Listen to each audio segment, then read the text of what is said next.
2 तारखेला मी फोन केला माझ्या घरच्यांना, धीराला. भाऊ राम आले का? सासऱ्याने फोन घेतला, म्हणे त्याच्यावर वार झाले म्हणे. बापरे. त्याच्या डोक्यात वार, पायावर वार, त्याच्या कानावर वार. मी खाली कोसळले सर. तो वेळा म्हणे त्याची खोपडी फुटून मेंदू बाहेर आला म्हणे. पोलीस येतील म्हणे घ्यायला तुला आता. म्हणजे ओळखीचाच नंबर नाही, त्याच्यावरून फोन आला. तुमचे मिस्टर लाईफ पॉइंट हॉस्पिटलला आहेत, तुम्ही या. मग मी गेले, थोडं पाहिलं सर. मला एक क्षण वाटलं काहीच नाही आता, काहीच नाही असं वाटलं सर. कारण नाका तोंडात नळ्या पूर्ण इथं कात, म्हणजे एवढं मोठं ऑपरेशन झालेलं माझ्या मिस्टरांचं. सगळं संपलं म्हणलं. सासरा म्हणायचं बच्चन असं घाण शिवाय द्यायच्या धंदेवाली राहा. बापरे. किती लपडे केले, किती माणसं ठेवले, पोराला मारलं, तुला अटक करतो. 5 तारखेला गेले, त्यांना हात लावला छातीला, आणि छातीला हात लावून त्यांच्या पाया पडले. मला हात लावू देत नव्हते ना ते लोक. आणि पोलीस स्टेशनला नेलं, पण अर्ध्या वाटामध्ये मला सांगितलं मॅडमनी की तुझ्या नवऱ्याचं असं असं झालंय.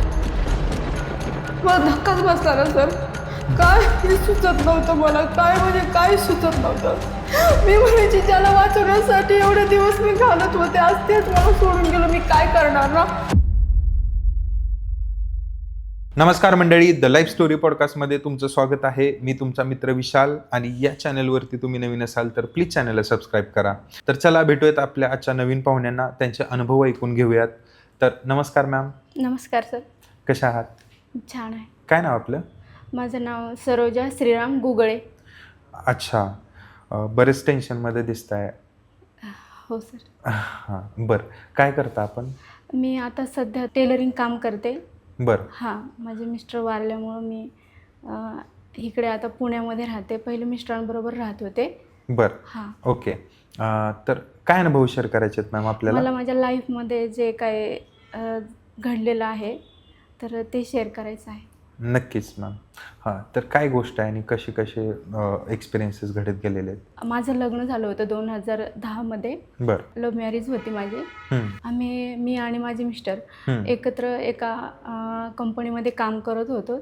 आणि तेव्हा आमची ओळख झाली. ओळख झाल्यानंतर मग त्या ओळखीचं रूपांतर प्रेमात झालं, आणि आम्ही असा निर्णय घेतला की आपण लग्न का करू नये. तर मग कसं आहे, मी त्यांना म्हटलं तुमच्या घरच्यांना सांगा. म्हणजे लव्ह मॅरेज म्हटल्यानंतर असं बरंचसं होतं की कुणाच्या घरच्यांचा विरोध असतो, कुणाची सहमती असते, आणि त्यामध्ये माझी कास्ट वेगळी आणि मिस्टरांची कास्ट वेगळी. तर मला असं वाटलं कुठेतरी भविष्यामध्ये ॲक्सेप्ट करतील, नाही करतील, म्हणून मग मी त्यांना वारंवार म्हणत होते की तुम्ही घरी सांगा. म्हणजे सहमती देत नव्हते, पण ते मला म्हणायचे की नाही, घरी ज्या वेळेला सांगेल कळेलच नंतर. ते कळल्यानंतर मग आपण त्यांना सांगू काय असेल ते. मी थोडा निर्णय घेताना थोडा म्हणजे असं हे करत होते की नाही ॲक्सेप्ट करणार, कारण की माझी कास्ट खूप म्हणजे मी दलित समाजाची आहे. बरं. आणि ते खूप उच्चवर्णीय आहेत. अच्छा, उच्चवर्णीय म्हणजे लिंगायत वाणी आहेत ते. बरं. लिंगायत वाणी म्हणजे ते स्पर्श पण कुणाला करत नाहीत, शेड्यूल कास्टवाल्यांना. बरं. मांग, महार असं, म्हणजे आम्ही त्याच्यामध्ये महार कास्ट येते माझी. मग मी महार जातीचे असल्यामुळे त्यांना तर आमचा खूप विरोध असतो. म्हणजे त्यांना आमचं नाव पण घेत नाहीत ते लोक. मग तुमच्यासोबत प्रेम कसं काय झालं त्यांचं? प्रेम म्हणजे माझे मिस्टर ना सर एवढे शांत होते ना, तर त्यांनी आयुष्यात कधी जात भेद त्यांना म्हणजे ते काहीच कळत नव्हतं. म्हणजे ते मानत पण नव्हते जात भेद. बरं. हां. आणि त्यांचं नाव श्रीराम होतं, आणि ते एवढे स्वभावाने पण शांत होते, खूप शांत होते ते. मग त्यांनी काय केलं, त्यावेळेला माझ्या वडिलांना फोन केला 2010मध्ये. बरं. की मला तुमच्या मुलीशी विवाह करायचा आहे म्हणून. मग माझ्या घरचे आई वडील बहीण त्यांची सहमती होती. मग त्यांच्या सहमतीनं आळंदी इथे श्रीरामसोबत माझा विवाह झाला. बरं. 2010मध्ये 15/2/2010. बरं. हां, वार मंगळवार होता.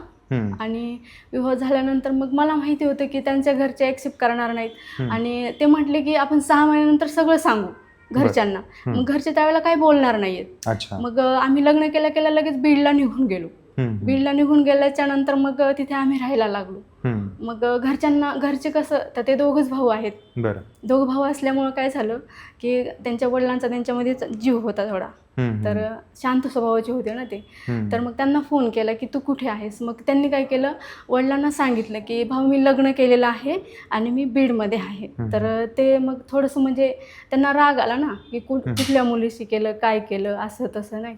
मग त्यानंतर काय झालं, त्यांनी सांगितलं की नाही मी येणार नाही म्हटले आता गावी घरी, नंतर येईल. तर मग 1 महिन्यानंतर त्यांना राहवलं नाही. शेवटी आई वडील असतात ना, माझ्या सासू आणि सासरे ते बीडमध्ये आम्हाला भेटायला आले. मग भेटायला आल्यानंतर त्यांना काय झालं, ती माझी जात सांगितली की ही मुलगी कुठल्या समाजाची आहे. तर त्यांनी सांगितलं.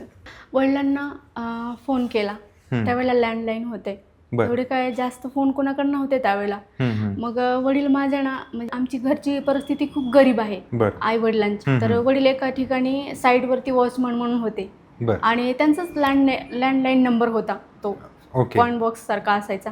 मग त्यावर फोन केल्यानंतर मग मी सगळी परिस्थिती आई वडिलांना सांगितली की आई बाबा मुलगा ह्या समाजाचा आहे आणि चांगला आहे, तुम्ही जर का सहमती असेल तर मी लग्न करायला तयार आहे म्हटलं. तर ठीक आहे म्हणे, आम्ही येतो. मग माझे आई वडील बहीण आल्यानंतर मग मी आणि माझ्या मिस्टरांनी लग्नाची सगळी खरेदी केली.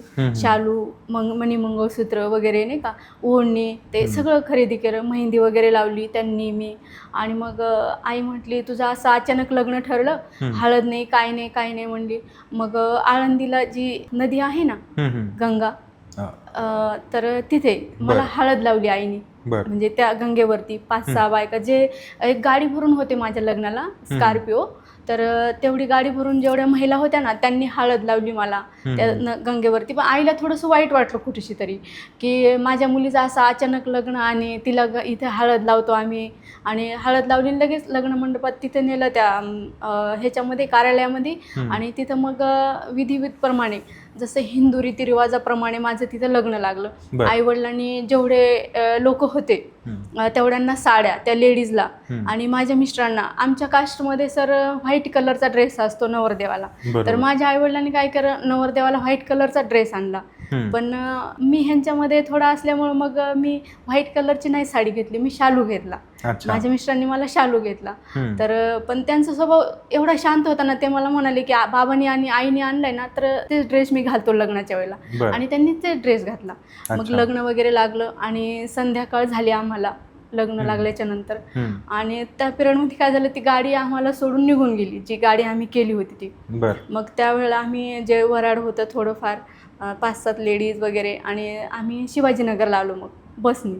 मग तिथून मग हे लोक मारतील आम्हाला म्हणून माझ्या घरचे सासू सासरे वगैरे, दीर. मग काय झालं, आम्ही बीडला निघून गेलो. आई वडील लोक मारतील म्हणजे कोण मारतील? की माझे सासरे, दीर माझा खूप आगाव आहे. अच्छा. हा, थोडासा म्हणजे वेगळ्या प्रवृत्तीचा आहे म्हणजे. आणि त्यावेळेला त्याचं लग्न नव्हतं झालं. मग म्हणून तो काय करायचा, बाहेर राहणे, म्हणजे नाही का, मुलांमध्ये सिगारेट वगैरे ओढणे. तर मग मला भीती वाटायची. आणि मिस्टरांना पण वाटलं की नाही का, लग्न झाल्याच्या लगेचच नको जायला. म्हणून मग आम्ही काय केलं, निर्णय घेतला आपण बीडला जाऊ. मग बीडला गेल्यानंतर आम्ही तिथेशी काय केलं, अतिथी हॉटेल म्हणून आहे, लॉजिंग आहे, तिथे आम्ही 2 दिवस राहिलो. मग नंतर मग एक त्यांचा मित्र होता, तर त्यांच्या मित्राच्या ह्याने तिथेशी बीडमध्ये ओळख केली थोडीशी. आणि ओळखीनंतर एक रूम भेटली. त्यावेळेला 250 रुपये रूमला भाडं होतं, एक सिंगल रूम होती. आणि मग त्या तिथे आम्ही बॅगा वगैरे नेऊन ठेवल्या. तेव्हा काय ॲग्रीमेंट वगैरे असं काही नव्हतं 2010 मध्ये. तर सामान वगैरे बॅग नेऊन ठेवली. आणि मग मी ह्यांना म्हटलं आपण ना थोडी भांडी घेऊ म्हटलं मिस्टरांना. मग आम्ही काय केलं, बीडला गेलो सुभाष रोडला, आणि आम्ही 5,000ची भांडी घेतली. अच्छा. मिस्टरांचे जमिनीचा व्यवहार झालता, त्यांच्याकडे पैसे होते. हां, पॅशन गाडी पण त्यावेळेला त्यांनी घेतली होती. त्यांच्याकडे पैसे बरेचसे होते त्यावेळेला. त्यांच्याकडे सोनं पण होतं, 1-1.5 तोळ्याचं लॉकेट होतं, वॉच होती, वॉचची पण बरीचशी प्राईज होती, आणि पण आहे ती वॉच. आणि मग ते भांडी घेतले. सगळ्या भांड्यावरती त्यांनीच नाव टाकलं. म्हणजे भांडी ह्यांनी घेतले माझ्या मिस्टरांनी, आणि माझ्या वडिलांचं नाव टाकलं की गौतमनी माझ्या ह्या मुलीला कन्यादान म्हणून ही भांडी दिली. सगळे अक्षरशः ते त्यांच्यामध्ये ते रंगणात वगैरे असतं, रंगणात, ताट, तांब्या, ताम्हण, घंटी, सगळं, गडवा वगैरे सगळं घेतलं. आणि त्यानंतर मग आम्ही चांगलं राहू लागलो. मग राहत असताना काय झालं, एके दिवशी सासऱ्यांचा फोन आला माझ्या की अच्छा. कुठे आहेत. तर मग त्यांनी सांगितलं आम्ही बीडमध्ये आहे. आम्हाला भेटायचं म्हटले. तर मी म्हटलं आईवडिलांची माया वेगळी असती. मुलांना जरी भावना कळत नसतील तर थोडंसं लेडीजला कळतात ना. बरोबर. म्हटलं राग असतो एक. हम्म. तर भाऊला बोलवा तुम्ही. हम्म. मग माझी सासू आणि सासरे आले हम्म. आणि बोलले. तर त्यांचं म्हणणं होतं की नको राहू मुलीसोबत ना, की किती पण केलं तर वेगळ्या कास्टचे आहे, आपली इज्जत जाईल. तर ते म्हणायला लागले मिस्टरांना चल तू. आणि बरं. मला सासू मला म्हणाली तुला 50,000 रुपये देते, तू माझ्या मुलासोबत एवढे दिवस राहिली, तुझा व्यवहार असा आहे की आम्ही असं समजतो की आमच्या मुलांनी तुला वापरलं, त्याचे 50,000 रुपये देतो, हे 50,000 घे आणि मुलाला सोडून दे. बापरे. मी म्हटलं आई मला एकही रुपया नको, फक्त एवढंच की तुमचा मुलगा मला कधी सोडणार नाही, मी त्यांना सोडणार नाही ना. आम्ही पैशासाठी प्रॉपर्टीसाठी आम्ही काहीच केलेलं नाही म्हटलं. अच्छा. असं मी त्यांना म्हणाले. तर त्यांनी त्यावेळेला ना माझ्या मिस्टरांना म्हणजे असं गोड बोलून वगैरे असं घरी घेऊन गेले. मला एक प्रश्न विचारायचा आहे की मिस्टरांची परिस्थिती कशी होती? म्हणजे खूप छान होती त्यावेळेला. नाही त्यावेळेला म्हणजे मला एक थोडक्यात मिस्टरांच्या घरचं सांगू शकता का? लाईक त्यांचं काय प्रॉपर्टी किंवा काय काय कसं कसं होतं? हो, आता ते प्रॉपर पुणे जिल्ह्यातले आहेत. बरं. तर पुणे जिल्ह्यामध्ये त्यांची 5 एकर जमीन आहे. बरं. तर 5 एकर जमीनमधने त्यांनी 2009 किंवा 8ला त्यांनी 1 एकर जमीन विकलेली आहे. बरं. विकल्यानंतर त्याचे पैसे आलेले आहेत. तर मग त्या पैशामध्ये त्यांनी एक पॅशन गाडी, बाकीचे पैसे EFD केलेले जॉईंट अकाउंटवरती. मिस्टरांच्या नाही माझ्या नाही, मिस्टरांच्या आणि सासऱ्यांच्या.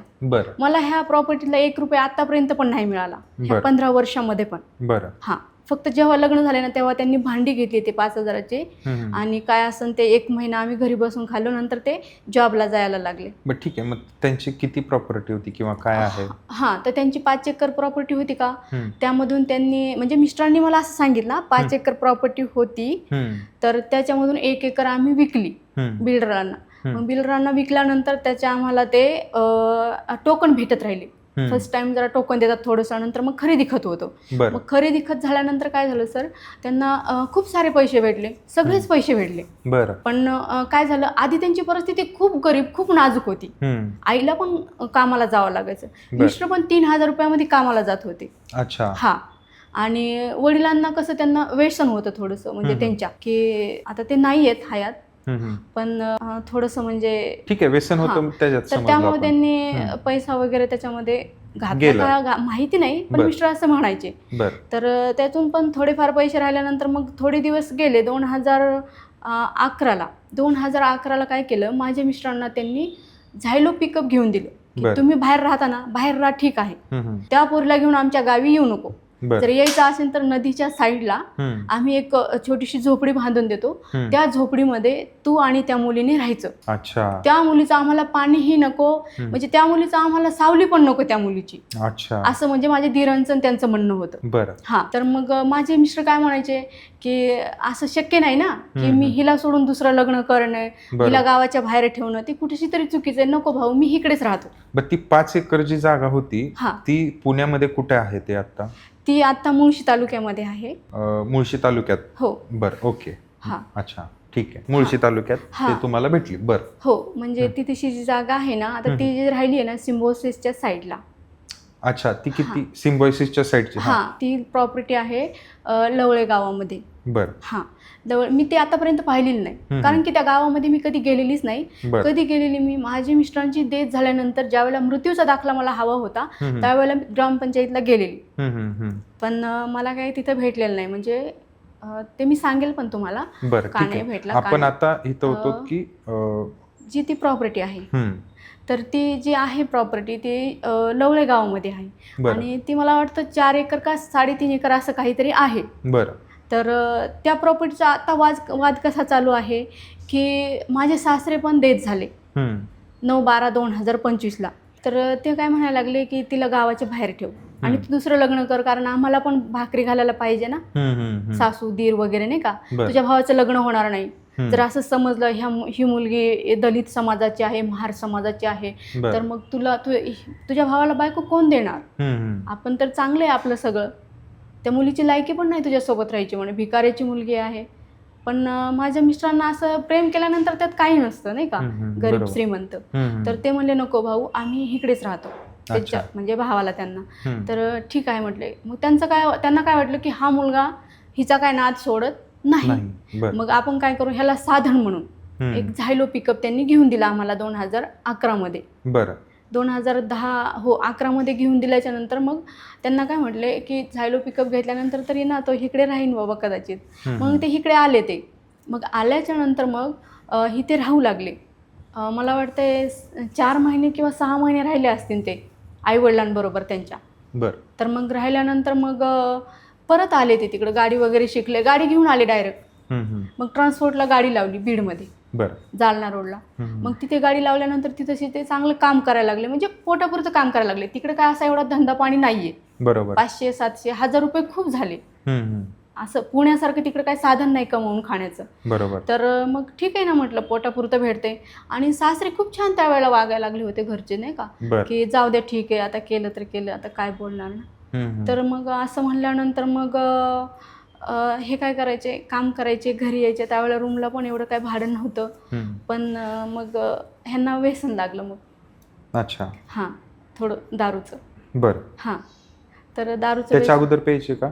त्याच्या आधी पेत नव्हते. बरं. हां, फक्त तंबाखू वगैरे खात होते. हां, तर आता कसं आहे, माणूस ज्या वेळेला ड्रायव्हिंग करतं तर मला असं वाटायचं झोप येऊ नये म्हणून, किंवा काहीतरी असं कुठलं तरी व्यसन करतं माणूस. पण तुमच्या दोघांमध्ये आपसात भांडणं नव्हती ना? नाही, भांडण नव्हते होत.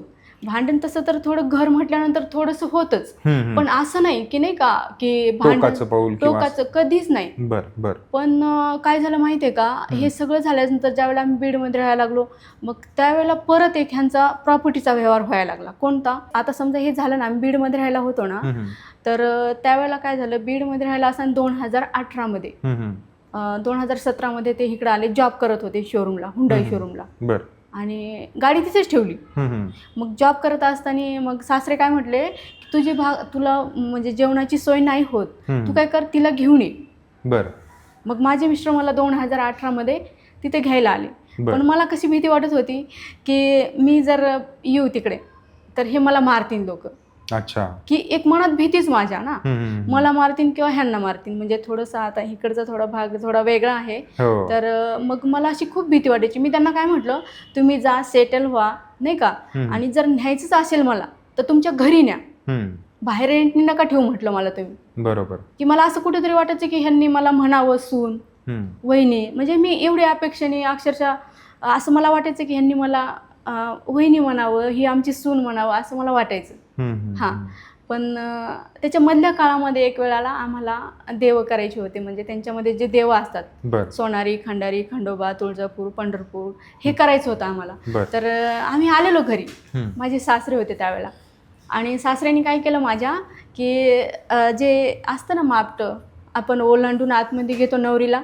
बरोबर. हां, तर ते मापटं ओलांडून त्यांनी काय केलं, मला आतमध्ये घेतलं सासऱ्यांनी. म्हणलं ह्याला हे करून. रात्रीचं गेलतो आम्ही, संध्याकाळी 7 वाजले होते आम्हाला जायला. कोण कोण उपस्थित होतं? फक्त सासरेच होते माझे.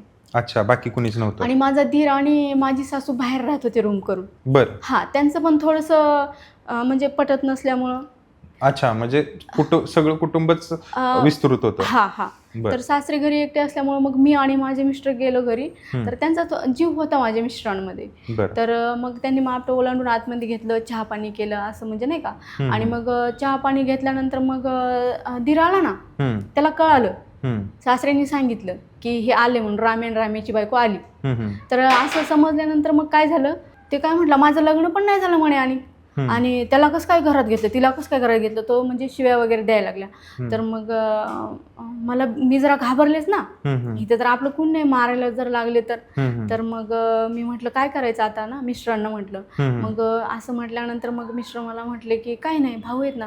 मग माझे सासरे काय म्हणले माहिती, कुठं नका जाऊ, इथंच झोपा. मग आम्ही किचनमध्ये अंथरून वगैरे टाकलं होतं. पण तो मुलगा काय म्हणायला लागला, माझा दीर, आम्ही यायच्या आधी त्यांना हाकलून दे. बरं. तर मग आम्ही तेव्हाच रात्रीचं पॅशन गाडी घेतली, म्हणजे माझ्या सासऱ्यांची, आणि पॅशन गाडी घेऊन आम्ही घोटवडे फाट्यावरती एक पहिल्या रूम होत्या कोका-कोला कंपनीच्या तिकडे पलीकडे, तिथे गेलो. काही तिथे जागाच नव्हती. मग परत लवळे फाट्यावरती आलो, तिथे एक मोठी हॉटेल होती बँकच्या साईडला. मग तिथं आम्ही त्या हॉटेलमध्ये रात्रभर राहिलो. मग रात्रभर राहिल्याच्या नंतर मग सकाळी घरी गेलोच नाही आम्ही. मग भाऊ आल्या म्हणजे सासरे आले बाहेर बरं. आणि बाहेर आल्याच्या नंतर मग लवळे फाट्यावरती वरती रस्ता चढत असताना तिथे एक हॉटेल आहे. आता मला त्या हॉटेलचं नाव आठवत नाही. तिथे भाऊ सासरे आले, सासऱ्याने आम्हाला जेवण घातलं आणि पैसे पाणी दिले आणि जा म्हणाले आता. अच्छा. हां, मग आम्ही त्यावेळेला काय केलं, 10,000 रुपये दिले होते, खरेदी वगैरे केली आणि आम्ही परत निघून गेलो मग बीडला.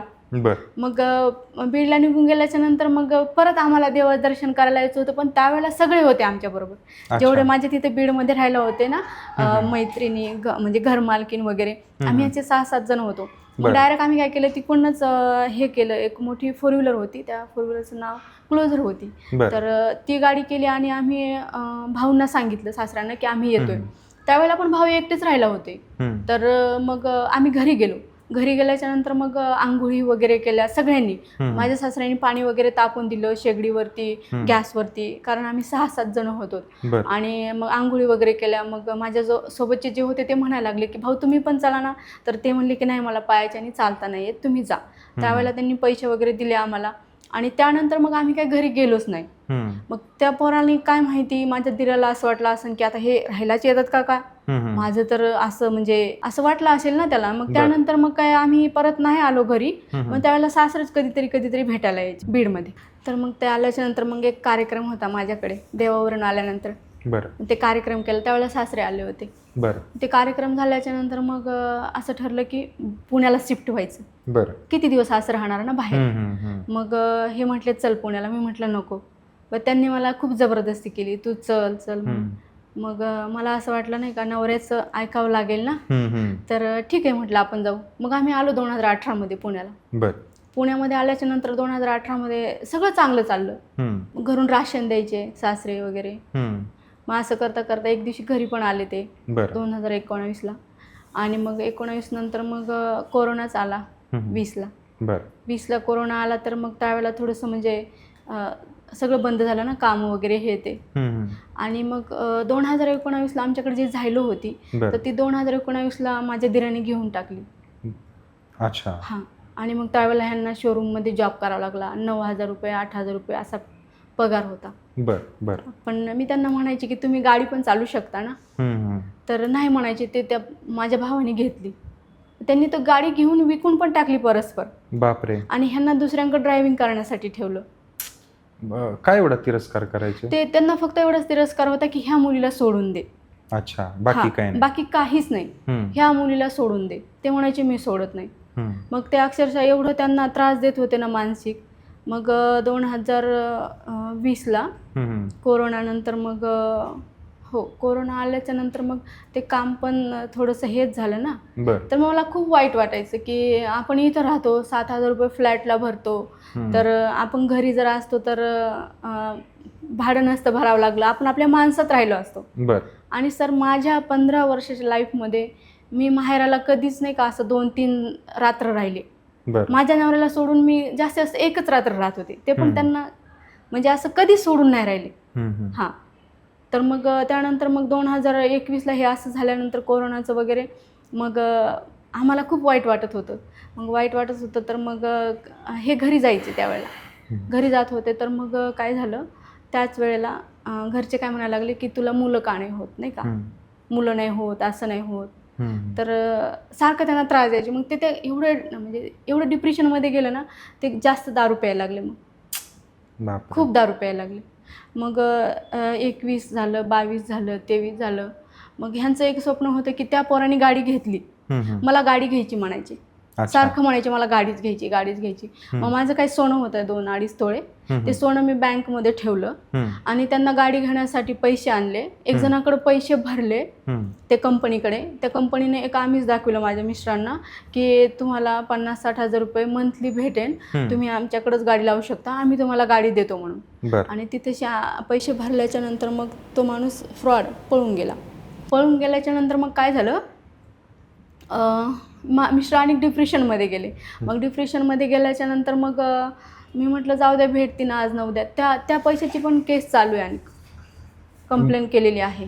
असे त्याच्यामध्ये बरेच. कोणती कंपनी ती? विजया वर्ल्ड कंपनी आहे. विजया वर्ल्ड. हां, विजया वर्ल्ड. जय थावराणी म्हणून तो माणूस आहे आणि त्यांनी फ्रॉड केला. मग ते एवढे डिप्रेशनमध्ये गेले ना, खूप डिप्रेशनमध्ये. त्यांचं स्वप्न होतं की मला गाडी घ्यायचीच. मग हे प्रकरण 2022ला झालं. 22ला झाल्यानंतर मग त्यांना ना एवढं व्यसन लागलं ना, एवढं व्यसन लागलं दारूचं, ते खूप व्यसन करायला लागले. व्यसन करत असताना मी त्यांना खूप समजावून सांगायची की गाडी हे काय नसतं, आपण अर्धी भाकर जरी असलं ना, आपण आपलं सुखाने खाऊ, प्रॉपर्टी गाडी हे सगळं काही नसतं म्हणायची. आणि मी टेलरिंग काम करायची ना सर, तर माझं खूप म्हणजे पार्लर आणि टेलरिंग मी दोन्ही पण करत होते ना, तर मला असं कुठलं म्हणजे बाहेर जेवण, बाहेरचं पार्लर वगैरे मला असं काही एक हे नाही, जसं लेडीज करतात तसं खर्च नाहीये माझा. तर मी त्यांना म्हणायचे की आपण चांगलं राहू. पण कसं आहे ना, ते जरा चांगल्या फॅमिलीतले होते, तर ते साहजिकच आहे, त्यांनी अपेक्षा ठेवून होत्या की माझ्या भावाकडे पण 4 व्हीलर, माझ्याकडे पण असायलाच पाहिजे, आम्ही चांगले आहेत म्हणजे नाही का. बरोबर. तर मी त्यांना खूप समजवायचे. पण असं करता करता मग ते केस चालू होती. ते परत एका हुंडईला जॉबला लागले, तिथं चांगला पगार होता. पण मग घरचे एवढं मानसिक त्रास द्यायला लागले, माहिती नाही कशामुळं की तू तिला सोडून दे, तू तिला सोडून दे. एवढं मानसिक त्रास द्यायला लागले ना, अक्षरशः ते कधी कधी असं म्हणायचे मी आत्महत्याच करतो. बापरे. असं म्हणायचे कधी कधी. एवढा मानसिक त्रास म्हणजे लग्न केलंयस तू आणि त्या मुलीला तू सोडून दे. तू जर तिला सोडलं तर तुला आम्ही घरात घेऊ, आमच्या प्रॉपर्टीला तुला 1 रुपया देऊ, म्हणजे तुला काय असेल देऊ. पण ज्या वेळेला ती मुलगी तुझ्या बरोबर असणार ना सर, त्यावेळेला आम्ही तुला 1 पण रुपया देणार नाही, असं म्हणायचे. मग त्यांना पण कुठेतरी काय वाईट वाटत असेल ना, तर मग मी त्यांना म्हणायची पण की तुम्हाला असं वाटतं का की मी तुम्हाला सोडून द्यावं, तुमची इच्छा म्हणायची. तुम्ही जर खुश असताल ना तर मला काहीच प्रॉब्लेम नाही म्हणायची.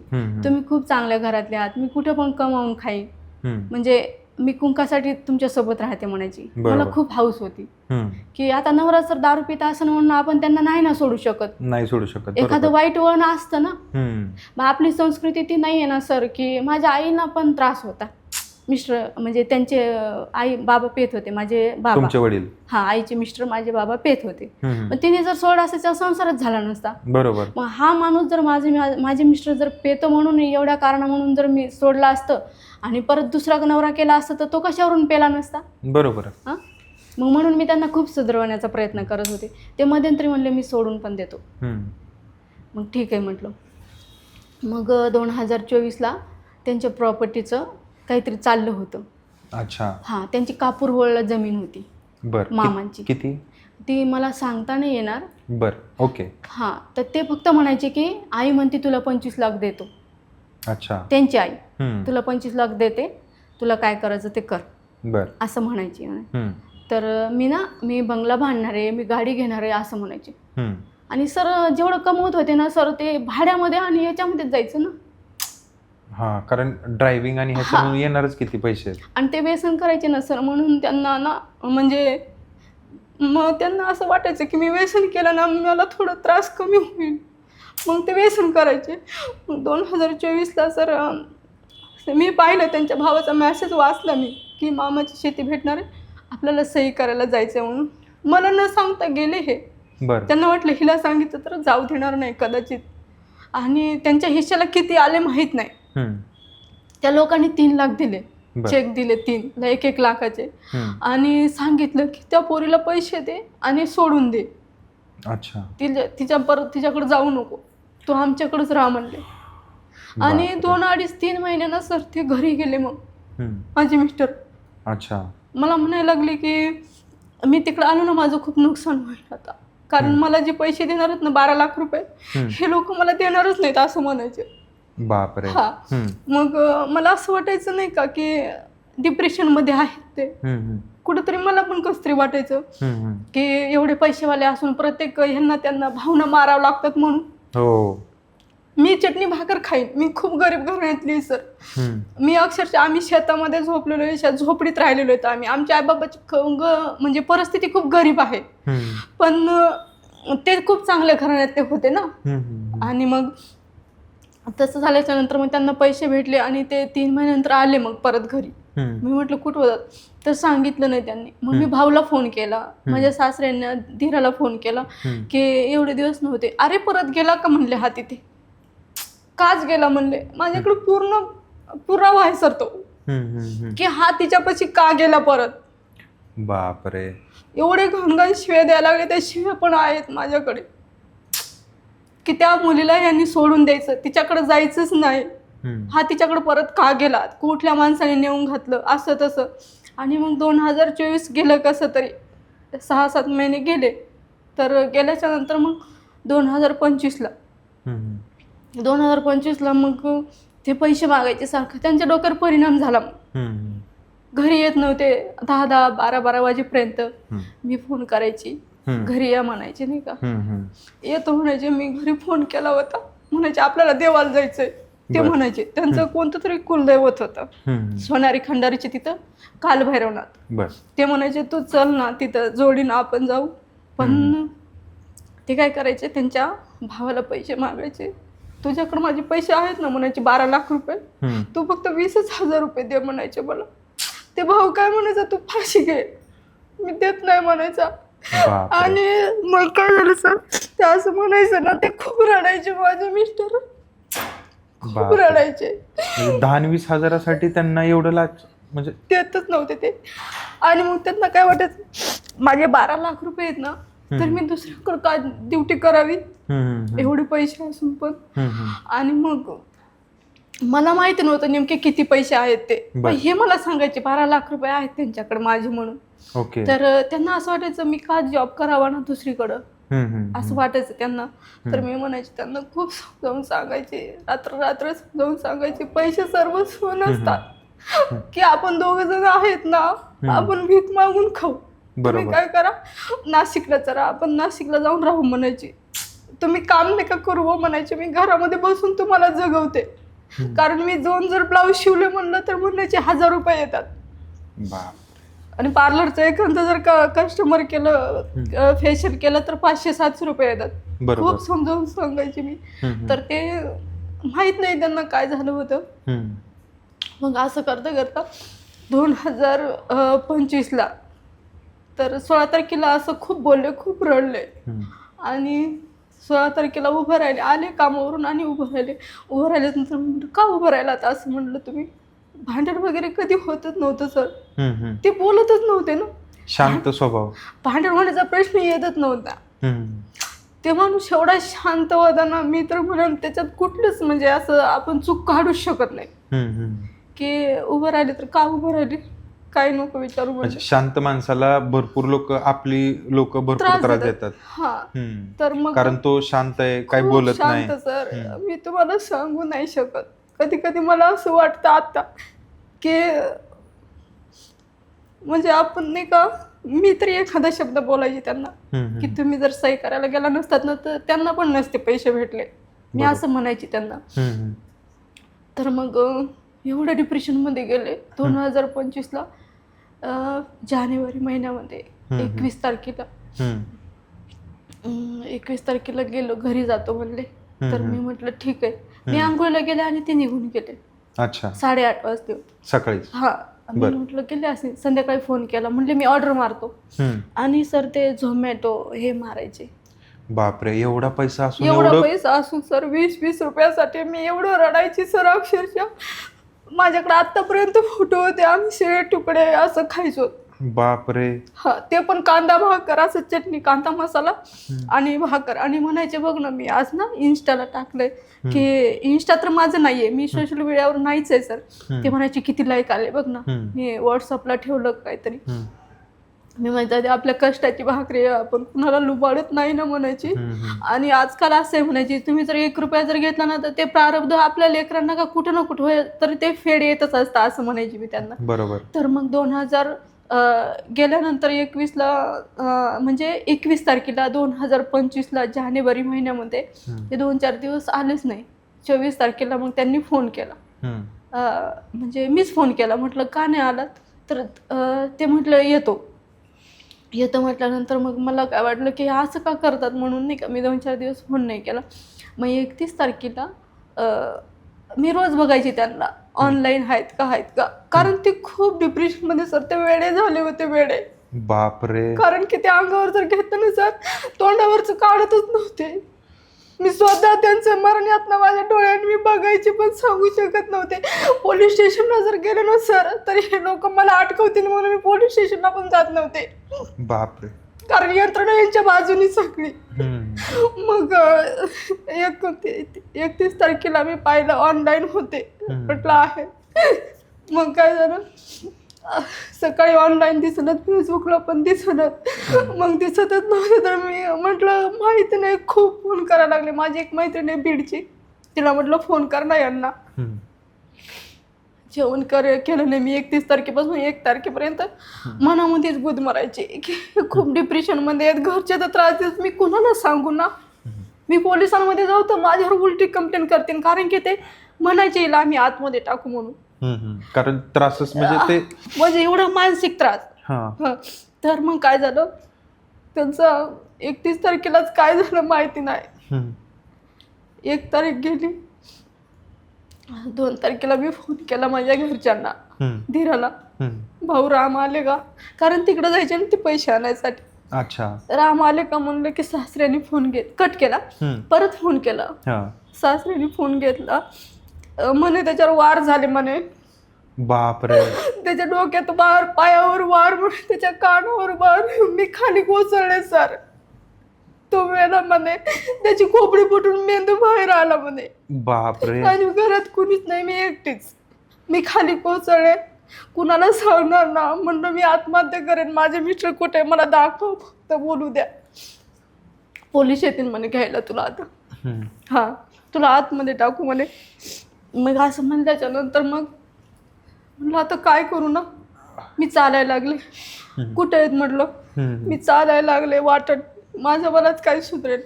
तेव्हापर्यंत मला एक म्हणजे ओळखीचाच नंबर नाही त्याच्यावर फोन आला. तुमचे मिस्टर कुठे आहेत म्हटलं मला नाही माहिती.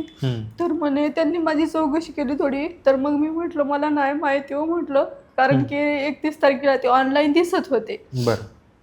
असं बोलणं झाल्याच्या नंतर मग ते म्हणले की तुमचे मिस्टर लाईफ पॉईंट हॉस्पिटलला आहेत तुम्ही या. तर मी म्हटलं दादा माझे मिस्टर आहेत ना. हो आहेत म्हणे. तर मी म्हटलं दादा माझे सासरीमध्ये तुझे मिस्टर वारले आणि त्यांच्या वार झाले तुला पोलिसाची गाडी न्यायला येईल. तर मग मी ते पोलीस होते ते काय म्हणले होय तुम्ही असं सांगितलं का म्हणले तिला खरं काय ते सांगा ना. मला माहिती नव्हतं ते पोलीस होते म्हणून. अच्छा. तर मग मी म्हणायची त्यांना माझं एकदा बोलणं करून द्या. मी असं म्हणायची. ते म्हटले कसं बोलणं करून देणार ते ICU मध्ये आहेत ते उपचार आहे त्यांच्यावर चालू असं म्हणायचे ते. मी म्हटलं ठीक आहे. मी गेले सर लाईफ पॉईंट हॉस्पिटलला. गेल्याच्या नंतर मग मला पोलिसांनी तिथं थांबवलं. आधी स्टेटमेंट दे म्हणे. मी म्हटलं माझ्या नवऱ्याला आधी बघू द्या. मला तुम्ही आता मारलं तरी काय नाही म्हटलं. पण मी त्यांना ज्या वेळेला फोन करायचे ना 31 तारखेला फोन उचलत नव्हते. मग मला काय वाटायचं की सासऱ्यांनी म्हणजे धीराने त्यांनी बंद करून ठेवलं काय माझ्या नवऱ्याला. अच्छा. असं वाटायचं मला. पण मला बघून नाही दिलं. 2 तारखेला मी गेल्याच्या नंतर मग बघून दिलं नाही. मग पोलीस स्टेशनला गेलं माझे स्टेटमेंट घेतलं. तू मित्र लावले म्हणे मारायला. बापरे. असं आली केस माझ्यावर खूप सारे लावले. पोरं लावले. फोन करायला लागले ते डिपार्टमेंटवाले ह्यांना त्यांना बायकोने नवऱ्याचं मर्डर केलं त्याची चौकशी करा. बापरे. आणि मग मी म्हटलं सर मला माझ्या नवऱ्याला भेटायचंय. मला जेल झाली तरी काय नाही म्हणलं. आणि मी परत हॉस्पिटलला आले.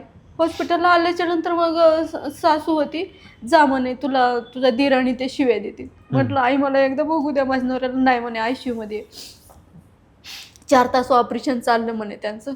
सर मी घरी गेले. एकटीच राहते ना मी घरी. मी खूप रडले सर. माहित नाही पुढे काय ते. मला तर नवऱ्याला पाहू दिलं नाही. घरी गेले रात्रभर झोपले नाही. सकाळी उठले कुणाला सांगू ना सर या अशा गोष्टी. भाड्याने राहत होते. बरोबर. आणि मग परत सकाळी लाईफ पॉईंट हॉस्पिटलला गेले. बघू देत नव्हते. ते म्हटलं मॅडम 12चा का 1:30चा टाइम आहे त्यावेळेला या म्हटले तुम्ही भेटायला. मग मी गेले थोडं पाहिलं सर मला एक क्षण वाटलं काहीच नाही आता. काहीच नाही असं वाटलं सर. कारण नाका तोंडात नळ्या पूर्ण इथं काप म्हणजे एवढं मोठं ऑपरेशन झालेलं माझ्या मिस्टरांचं. सगळं संपलं म्हणलं. आणि मला एवढं रडायला आलं. त्या वॉर्डमध्ये ICU मध्ये माझ्याकडे पैसे नव्हते.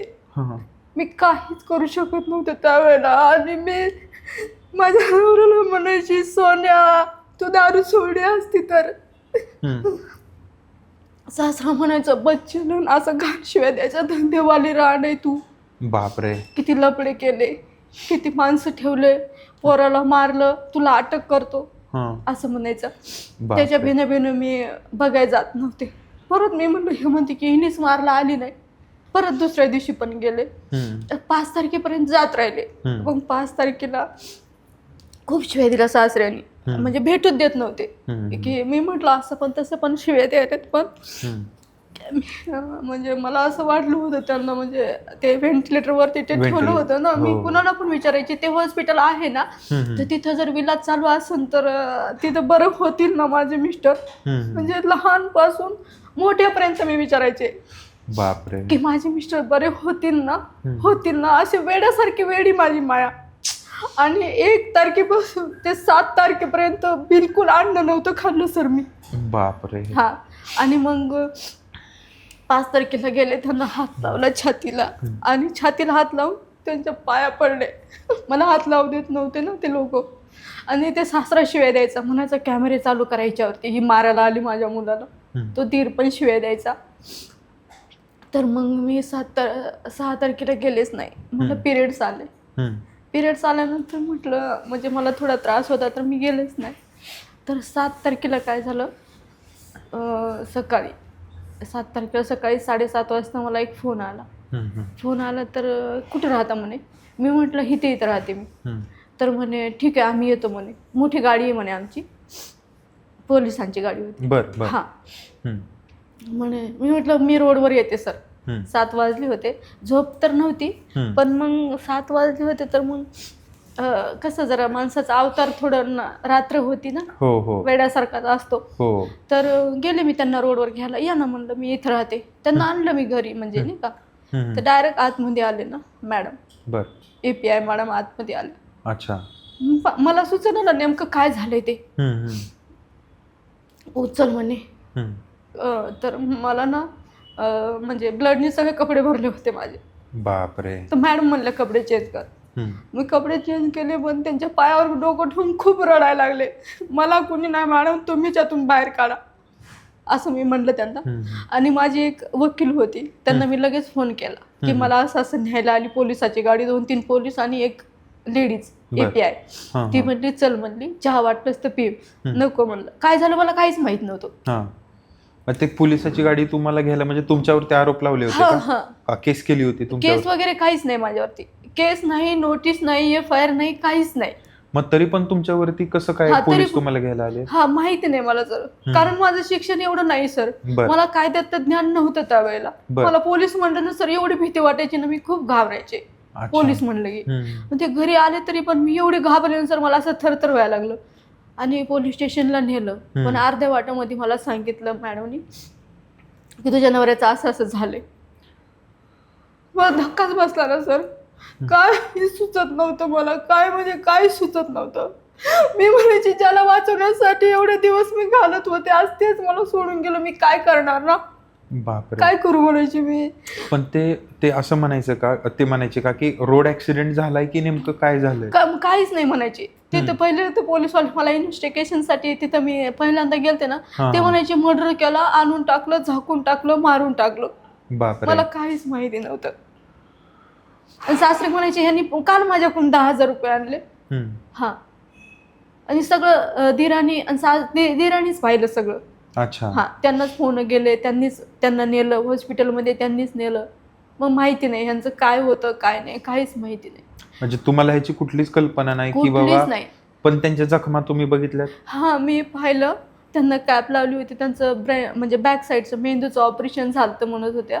आणि इथं पण त्यांना होते बँडेड. आणि ह्या पायाला अंगठ्यामधून असं पूर्ण हे केलेलं होतं, म्हणजे ते करतात ना हॉस्पिटलमध्ये. पण तुम्ही जसं म्हणलात वार, जे तुम्हाला वार दिसले होते का? नाही, फक्त सासरे म्हणलेले, दीर म्हणलेला. बर. की त्याच्यावर वार झाले. मला हे काहीच माहिती नव्हतं. ओके. हा, फक्त मी ज्यावेळेला हॉस्पिटलमध्ये गेल्यानंतर ज्यावेळेला आपण बघतो ना ते व्हेंटिलेटरवरती ठेवलेलं, हो हो. आणि व्हेंटिलेटरवरती ठेवून ना असं एक ब्लडची नळी असल्यासारखं असं डोक्यामधून असं नाही का बर बर असं होती. तर तेच मी पाहिलेलं, असं पूर्ण हँडिकॅप सारखं घातलेलं होतं त्यांना. Okay okay okay. बर तर बर. मला असं वाटायचं की तो एवढा शांत माणूस आहे ना, मग त्याच्या आयुष्यामध्ये असं नव्हतं व्हायला पाहिजे होतं असं वाटायचं. मग सकाळी 7:30 वाजता तेव्हापासून सर संध्याकाळी 9:30 ते 10 पर्यंत पोलीस स्टेशनला मला बसवून ठेवलं. बाप. मिस्टर वारले त्या दिवशी. मग मी मॅडमला विनंती केली, ज्यांनी मला उचललं. म्हणलं मॅडम तुम्हाला विनंती करते की माझ्या नवऱ्याच्या तिकडं मौतीला येऊ द्या, मला शेवटची माझी इच्छा आहे म्हणलं. तर त्या म्हणल्या मी रिक्वेस्ट करते. त्या आल्या मग 12 वाजता. बरं. मला त्यांचं PM वगैरे करून त्या म्हणल्या की ते येऊ देत नाहीत लोक तुला. व्हिडिओ कॉल केला त्यांनी एका पोलीसवाल्यांच्या फोनवरती लेडीजच्या. बघ म्हणे. सर मी बघितलं ना, ते नाकात कापूस वगैरे घातलेला. मी जमिनीवर पडून रडत होते पोलीस स्टेशनमध्ये. बापरे. म्हणजे मला काही सुचत नव्हतं की ज्या माणसासोबत आपण एवढं चांगलं राहिलो, म्हणजे त्या माणसाने ना सर खूप चांगला होता तो माणूस. पण तो 1-2 असू शकतात की बाबा एकतर खूप जास्त टेन्शन घेतल्यामुळं, किंवा दुसरी गोष्ट असू शकते की एक त्रास. म्हणजे ते त्यांना खूप ते असं सारखं मनाला वाटायचं सर पैसे नाही सारखं वाटायचं. त्या पैशासाठी मी गाडी घेईन, त्या पैशामध्ये मी मोबाईल घेईन असं वाटायचं त्यांना. अच्छा. तर मग नाही नेलं ना सर त्यांनी मला. नेलं नाही तर मग मला खूप वाईट वाटलं. तर मग संध्याकाळी मला 10 वाजता सोडलं ना सर. मग मी घरी आले. मग घरी 10 वाजता सोडल्यानंतर मग मी घरी गेले सर. म्हणजे मी आयुष्यात माझ्या बिना बांगड्याची आणि बिना मंगळसूत्राची कधीच राहत नव्हते, कधीच. आणि कपाळावरचं कुंकू कधीच पुसत नव्हते मी, कारण माझ्या आयुष्यामध्ये एवढं महत्वाचं होतं ना, ते मी सांगू शकत नाही. मी ज्या वेळेला लेडीज ऐकते ना की डिव्होर्स घेतात, नवऱ्यापासून वेगळ्या राहतात, ते मला कुठं तर पटत नाही सर. राग येईन कुणाला मी असं जर बोलले तर, की एखाद्या वाईट सवयीमुळे नाही ना सोडू शकत आपण एखाद्या व्यक्तीला. बरोबर. तर मग माझं मी घरी गेले. घरी गेल्याच्या नंतर ज्या वेळेला मी मंगळसूत्र तोडलं माझ्या हाताने संध्याकाळी नवरा वारल्याच्या नंतर माझा, आणि स्वतः हातानेच माझे जोडवे काढले.